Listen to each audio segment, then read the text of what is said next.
Hello, everyone, and welcome to this week's episode of the DVC show. Coming up, we're going to talk about the new 2022 point charts that were just released.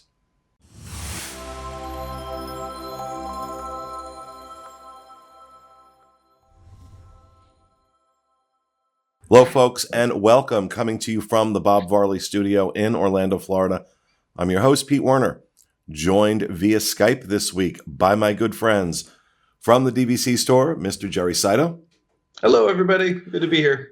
From Disboards.com, Webmaster Doc, also known as Rob Lindsay, is with us. Hello, everyone. And because it's not switching too quick on Skype, we're not going to cut to them just yet.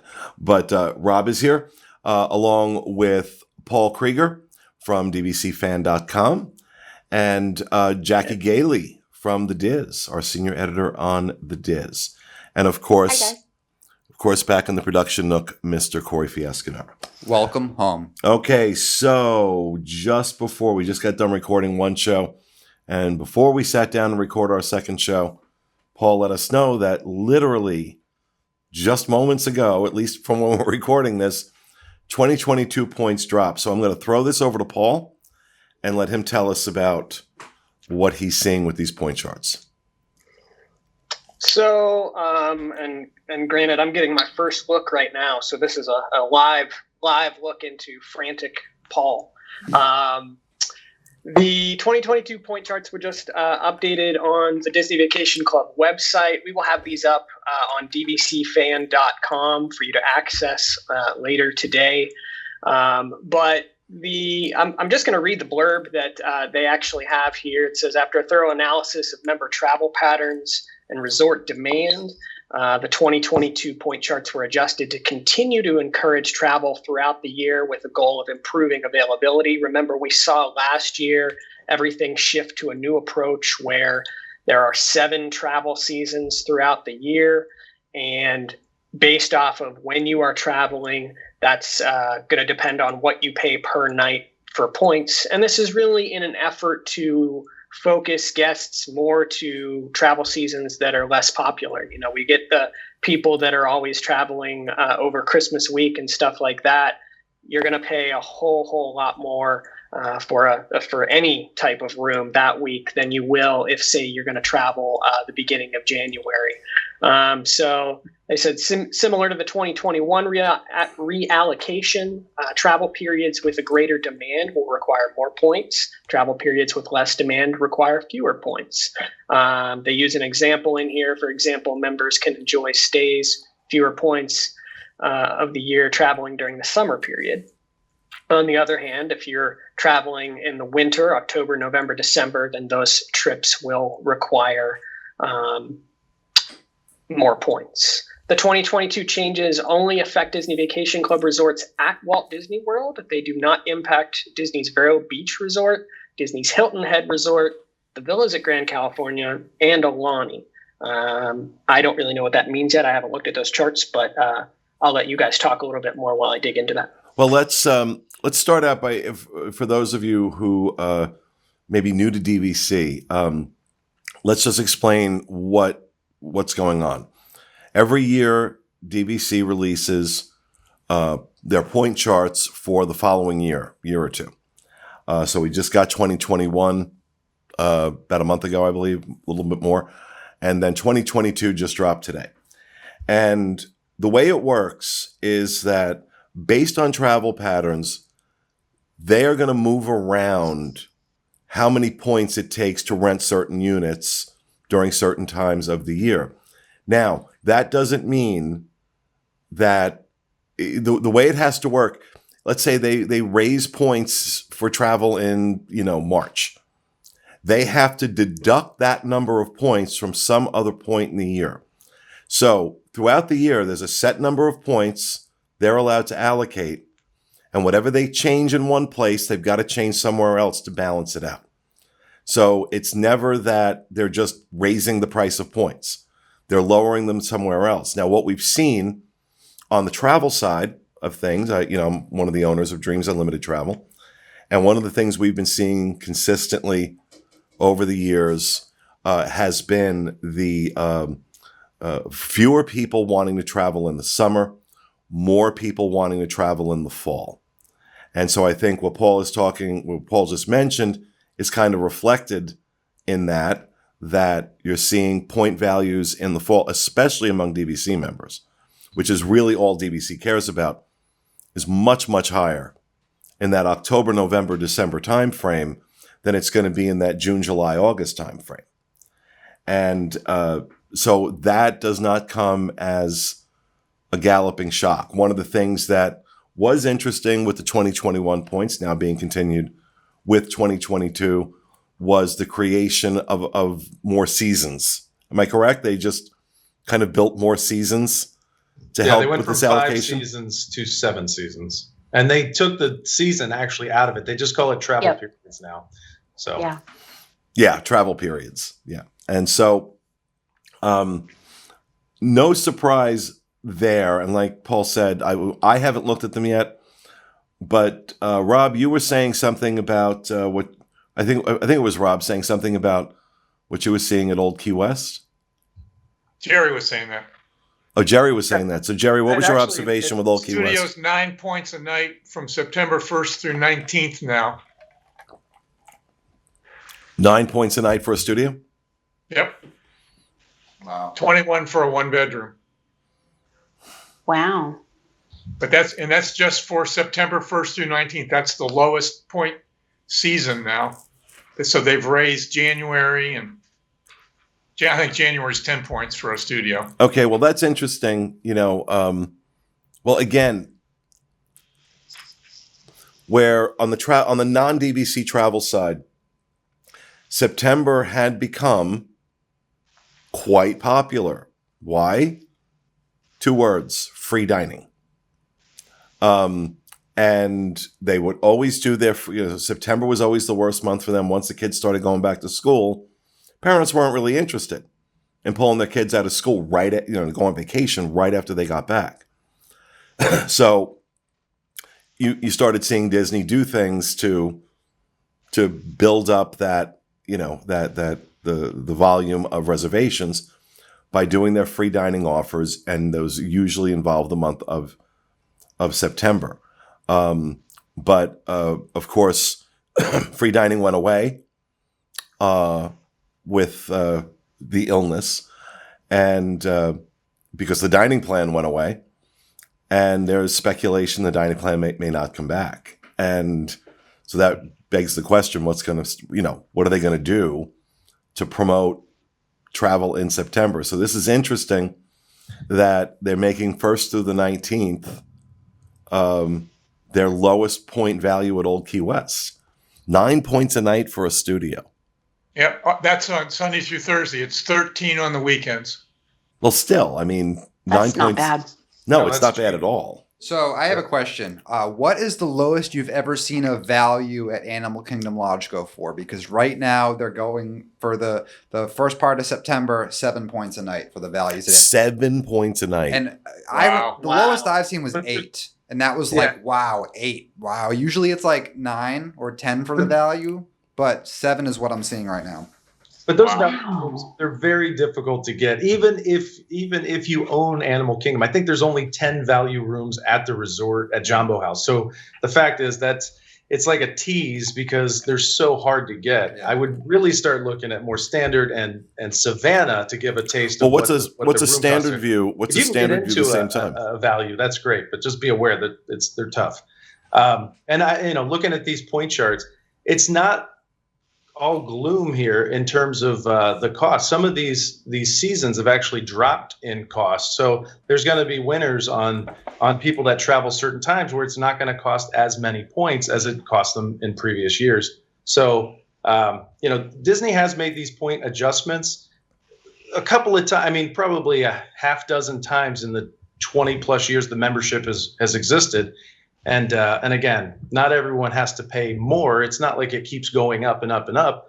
There are adjustments, and some people will end up paying less. So I'm looking at these 2022s, and some of these seasons are cheaper than 2021. So again, it's adjusting, but it is an interesting chart. So for that same period, September 1st to September 19th, 2022, at Animal Kingdom Lodge, the standard view studio is 10 points a night. On weekends, it's 13. And the Savannah view is 13 points a night. On weekends, it's 16. Now, and it really doesn't even get that crazy going into, so the entire month of January, the back end of September, and the beginning of December, the points are again 8 for a value, 12 for a standard, and 15 for a Savannah. All those values increasing by 2 points on the weekends. I brought this point up not too long ago, I think over on the DVC fan Facebook group, but a lot of people were wondering what to expect with 2022 point charts. And I think we're seeing a little bit of what I was alluding to, which is the fact that normally these charts are rearranged and changes are made based off of what they see in a given calendar year. We haven't had a regular calendar year this past year. Right. And so truthfully, only January through March is the real data that they can use to make large adjustments to these charts. Otherwise, I personally would be throwing out the other data because none of it's what we're used to seeing. You were closed for a period of time, you reopen, you have people that either can't travel because of restrictions, or you have people that are still worried about traveling, and so they're not. And so to make large adjustments to these charts would have been profound in my mind. And I think that that's what we're seeing a little bit. It's very, very subtle changes. The two that I've been looking at, that last little piece that they brought up about Vero Beach and those other resorts, I quickly compared Vero Beach charts. Those do not look like they changed at all this past year. So I think that's the language that they were using in this announcement, is that those charts are going to remain essentially intact as they were in 2021 for 2022. I pulled up Bay Lake Tower and compared those charts. The other thing that I'm noticing is that they are making some subtle differences in the travel seasons a little bit. So they're playing around with the date periods. Instead of like the second lowest travel season now, it used to only be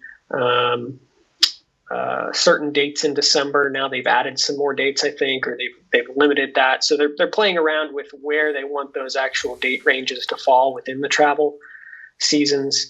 And then the other one that I just quickly pulled up, the last one that I looked at, Disney's Riviera Resort. There were a lot of complaints coming out of Riviera after its first year related to the price of studios at that resort. You could basically get a 1-bedroom at like Old Key West for the same price.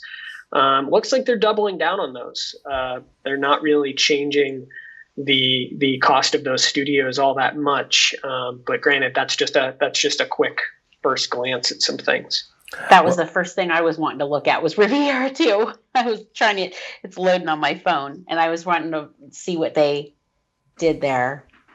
Well, it looks like they dropped April 24th through the 30th by 1 point in a studio. So it went from 18 points Sunday through Thursday to 17 points. So it's a little cheaper. Actually, I take that back. It went up 1 point. Sorry, I'm looking at 21 is 18, 20. Is 17, 22 is 18. So it went up 1 point. Interesting. Well, normally when they're making these adjustments to the charts, it's a normal year, right? And they have their algorithms that they use to determine patterns and how these charts should change. 2020 just threw that out the window because especially where 2021 is concerned. Really and truly, I wouldn't have blamed them if the 2021 point charts came out and they were nothing, just a question mark. Like, man, we don't know.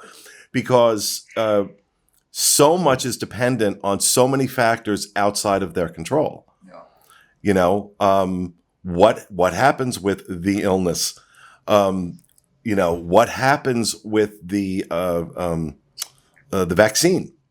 And, how is the vaccine rolled out and how many people take it? And, when do we reach that herd immunity point? All these things way beyond their control, all of which have a direct impact on people's travel plans and people's willingness to travel in general.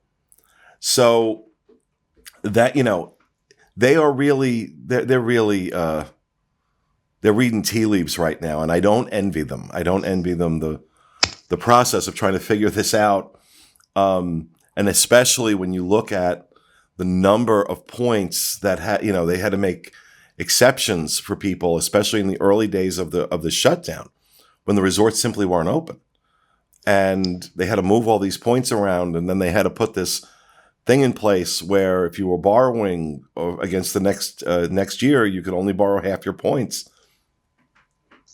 So That's tough. Yeah. Plus, the Grand Californian isn't going to be open for the foreseeable future, so they probably had to take that into consideration too. Yeah, and as you said, Pete, we still don't know about what those borrowing restrictions are going to look like moving forward. There's still no end date in sight for those. I truly don't think we see one at all in 2021. But the question becomes like, they're going to have to announce something at some point, because, we're going to have people booking into 2022 by February? Mm-hmm. And so by that time, they're going to have to, those people are going to want to know, well, can I borrow from 2023? So it's going to be interesting to see when they update that, if they do. Some people have said maybe they take this as an opportunity to just make it 50% across the board, but I personally don't feel that way. I think that it's a big selling point that you get to borrow those points. Jackie's said on I don't remember if it was this show or the last show, that her family utilizes their points in that banking and borrowing method. So that's had a big impact on the system as a whole. So it'll be interesting to see what they do with that. Well, I'm looking forward to finding that out, because of course nobody's traveling right now, so we're not using them. But it'll be interesting to see what they do when they, start. If hopefully they start changing some of that around. Well, one thing that we do know for certain is that the current administration at DVC absolutely sucks at communication. They suck at communicating with the membership. It's awful. It's been awful this year. And those are my biggest complaints with DVC right now, is how poorly a job they've done communicating with the membership, especially in the early days, in the first 3 months, 4 months of the shutdown and the whole illness issue. That's how I'm going to refer to it from now on, by the way. It's the illness. But yeah, I guess we'll see. But, good on them for getting these out. And let's hope that now, this is just a newbie question, I guess. Can they adjust these now that they've released them? Oh yeah. Sure. Can they It can. Yeah, they can. They did last year. Yeah. Okay. So Last year we saw a small adjustment made. They actually made an error, and I think they put out the wrong points for Grand Californian last year. But I don't remember. I think it was 2 years ago we saw the largest adjustment ever. That really, for lack of a better term, screwed over studio owners, that type of stuff. And there was a large amount of member feedback, I believe, over on Disboards. There was even threats of a lawsuit. And then Disney Vacation Club came out and said, "Okay, Right. we hear you, and we're going to change these back." Based off what I see right now, I don't foresee any pitchforks being raised over these charts. But granted, that's just off of a quick look. But it seems like they've been very modest, again, because they don't have any data to go off of to I think justify any large changes. I really do think, and these words may come back to haunt me, 2021 and 2022, we might have to be understanding if there are significant adjustments made as developments unfold, because so many issues affecting how they do business are present and outside their control. So I think it'll be interesting to see if they need to make addendums to this or changes to this. And I think let's take a quick poll here. Who thinks they are going we are going to see some changes to these point charts. I do not. I don't. No, really? Am I the cheese stands alone? I think they're going to have to. I would put my money on originally that there would probably be changes just because of how uncertain this year was. But again, I am the newest DVC member in this batch. So if the people who have been DVC members for a while are saying probably not, then I would take my roulette bet really quick and move it from black to red. Well, and See how you abandoned me. Sorry. You abandoned me. Yeah. Go ahead, Paul. My real justification on that is the fact that the 2021 charts was the first year that we saw things shift to that seven season structure, and so they've really not yet seen what even that can do to alleviate the stress on the system. And if you just keep moving things at this point, already they're trying to limit borrowing to alleviate stress. So otherwise, you just, like you said, you just keep moving chess pieces, and you don't really know what you're aiming for unless you let things sort of settle down a little bit. And yeah. All right, we'll see. Now I'll just go on the record. If they do make a change, I was the only one who said they would. Yeah. They've released them a little bit earlier this year than they have the last few years. One year they didn't release them until January. So That's true. Yeah. Well, we'll see. We'll see. All right, folks, that's going to do it for our show for this week. We hope you enjoyed it. We'll be back with you again next Monday with another edition of the DVC show. Have a great week, folks.